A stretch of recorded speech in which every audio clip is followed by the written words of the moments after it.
तो रिलेशनशिप के बारे में कन्फ्यूजन है। मुझे पता ही नहीं है कि मुझे प्यार करने वाला लड़का मिलेगा या नहीं मिलेगा। जब भी हम किसी और के बारे में सोचते हैं, एक परफेक्ट प्रेमी के बारे में, लवर के बारे में, बॉयफ्रेंड के बारे में, या एक परफेक्ट गर्लफ्रेंड के बारे में, वाइफ के बारे में, तो हम हमेशा कंफ्यूज रहेंगे।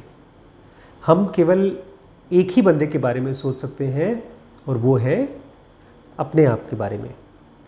मैंने जब तक बाहर किसी को देखने की कोशिश की, दूसरी लड़कियों को, कि चाहे उनकी खूबसूरती हो, चाहे उनका बिहेवियर हो, चाहे उनकी ऐसी कंडीशन हो कि मेरे पेरेंट्स को वो लड़की पसंद हो, उनका घर ख़ानदान पसंद हो, तब तक मैं कंफ्यूज था।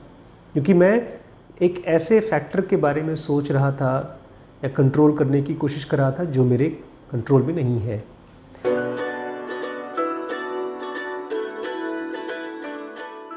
लेकिन एक टाइम के बाद मुझे समझ में आ गया कि मैं खुश रहना है मुझे, तो मुझे सबसे ज़्यादा इम्पॉर्टेंट बंदा मैं खुद हूँ, और मेरे अंदर में भी मेरे इमोशंस अलग हैं, मेरी इंटेलिजेंस अलग है। इन दोनों को जब मैंने अलग अलग करके देखना शुरू कर दिया, तब मुझे दिखाई दिया मेरे बहुत सी ऐसी एक्टिविटी है जो बहुत बेवकूफ़ी भरी है।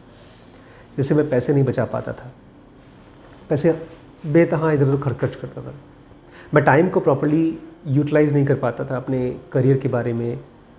जब मैंने अपने एवरीडे एक्टिविटीज़ को समझना शुरू किया और इफ़ेक्टिवली टाइम को यूज़ करना शुरू किया, तब जो मेरी मीटिंग होती थी, जिन भी लड़कियों से मीटिंग होती थी, बहुत कम टाइम वेस्ट होना शुरू हो गया। बिकॉज़ अगर उस बंदी के साथ बैठ कर के मेरा बातचीत करना बहुत इंटीमेट या बहुत क्लैरिटी नहीं ला रहा है हम दोनों को, तो फिर उसके साथ मेरी बातचीत नहीं होती थी। कन्फ्यूजन पहले कहाँ था, घंटों घंटों किसी लड़की से बात करके ये सोच पाना या सोचने की कोशिश करना कि क्या वो मुझे समझ पा रही है या क्या मैं उसको समझ पा रहा हूँ।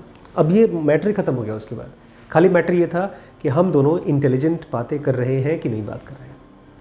उसके पहले क्या था कि हम लोग एक दूसरे को जाने या तो अनजाने गुदगुदी कर रहे थे बातों से। मैं उसको कुछ फिल्में की बातें बता रहा हूँ, वो मुझे कुछ अच्छी अच्छी बातें बता रही है, वो मुझे कुछ सहेली के बारे में बता रही है, मैं उसको अपने कॉलेज के बारे में बता रहा हूँ। बट ये सारी की सारी चीज़ें किसी भी लेवल पे एक दूसरे को एक इंटेलिजेंट या एक फ्रूटफुल बातचीत नहीं बन रहा था। जब डॉक्टर रिम्पी से मेरी बात होना शुरू हुई, तब शुरू से ही, फर्स्ट डे से ही उन्होंने मेरे काम के बारे में पूछना शुरू किया, मैं क्या करता हूँ, क्यों करता हूँ, और मैंने जो बातें की उसको वो ध्यान से सुनती थी। तो मुझे एक अभी भी ये क्लियर नहीं था कि मुझे उनसे शादी करनी है या मेरा कोई अफेयर होने वाला है। खाली ये क्लियर होते गया कि एक समझदार लड़की है and she can be a good friend. और फिर वही चीज़ जहाँ पर एक फ्रेंडशिप और स्ट्रॉन्ग होती गई, टाइम जो भी हमने एक दूसरे को दिया है, बातचीत जो किया है, उसमें कोई बाउंडेशन नहीं था कि मैं कौन कौन सी बात इनको बता सकता हूँ या डॉक्टर रिम्पी मुझे कौन कौन सी बातें छुपा छुपा के रखें ना बताएं, ऐसा कुछ नहीं था। हम लोगों का शुरू से ही ये था कि हम एक फ्रेंड से शेयर कर रहे हैं और फ्रेंड्स से तो सब कुछ शेयर कर सकते हैं। फिर धीमे धीमे वो फ्रेंडशिप बहुत स्ट्रॉन्ग हो गई, और अभी तक भी मेरी और डॉक्टर रिम्पी की जो बातचीत होती है उसमें यूज़लेस बातें ऑलमोस्ट ज़ीरो होती हैं। जहाँ पर भी आपकी और आपके दोस्तों की बातों में इंटेलिजेंस बढ़ जाता है, जो आपको एक ऐसा अंदर से कॉन्फिडेंस देता है, आपको अंदर से फील कराता है कि यस मैं आगे बढ़ सकता हूँ, मैं सीख सकता हूँ, तो वो शायद आपके लिए राइट लाइफ पार्टनर हो। तो कन्फ्यूजन क्यों आता है? क्योंकि हम सामने वाले को परफेक्ट के फॉर्म में खोजते हैं कि वो परफेक्ट है कि नहीं, जबकि हमको ये देखना है। मैंने अपने आप के बारे में सोचना शुरू कर दिया जब मेरी डॉक्टर रिम्पी से बात हो रही थी कि क्या मैं वो लड़का हो सकता हूँ जो इस लड़की की लाइफ को अच्छा बना सकता हूँ। कभी भी मेरे मन में ये नहीं आया कि ये जब मेरी लाइफ में आएगी तो ये खुश हो जाएगी ना। मैंने अपने लिए उनके पास नहीं खींचा, मैंने अपने बारे में सोचा कि मैं क्या क्या कर सकता हूँ इसकी लाइफ को बेटर बनाने के लिए। तो ऐसे ही जब आप लोगों से मिलते हो और आपको कोई अच्छा लगता है, तो एक तो ये देखो कि आप दोनों की बातचीत इंटेलिजेंट हो रही है या खाली इमोशनल गुदगुदी हो रही है। और दूसरी चीज़ कि कभी भी आपको एक परफेक्ट लाइफ पार्टनर नहीं मिलेगा। आप केवल अपने आप को एक परफेक्ट लाइफ पार्टनर बनाने की कोशिश कर सकती हो, और दूसरा वाला अगर बंदा सेंसिटिव है तो इस चीज़ को सेंस कर जाएगा। और अगर वो सेंस करेगा तो रिस्पॉन्ड भी करेगा, वो भी आपके लिए अच्छा बनेगा। जब मैं कुछ सैक्रिफाइस करता हूँ अपनी वाइफ के लिए तो वो इस चीज़ को सेंस करती है और फिर वो अकॉर्डिंगली रिस्पॉन्ड करती है। एग्जाम्पल के तौर पे जब डॉक्टर रिम्पी ने कहा कि मुझे MBA करना है कलकत्ता जा करके, तो मैं मना कर सकता था, एज अ हस्बैंड में चिल्ला सकता था कि नहीं जाओ, तुम हमारा बेटा है, बच्चा है, को पालेगा कौन। बट हम दोनों ने मिल करके वहाँ MBA ज्वाइन किया। फिर जब मैंने डिसाइड किया कि मैं छोड़ूंगा तो डॉक्टर रिम्पी ने भी कहा कोई दिक्कत नहीं है, आपको जो ठीक लगे वो करो। तो उन्होंने रिस्पॉन्ड किया मेरे डिसीजन को। उसके बाद जब उनकी MBA कंप्लीट हो गई तब भी एक बहुत इंटेलिजेंट तरीके से वो चाहती तो वो बॉम्बे, बेंगलोर, चेन्नई कहीं पर भी उनको जॉब लग सकती थी उनकी MBA बेसिस पे। बट उन्होंने अपने आप ही कहा नहीं मुझे लखीमपुर में ही आपके साथ रहना है, बिकॉज आपकी जॉब यहीं पर है।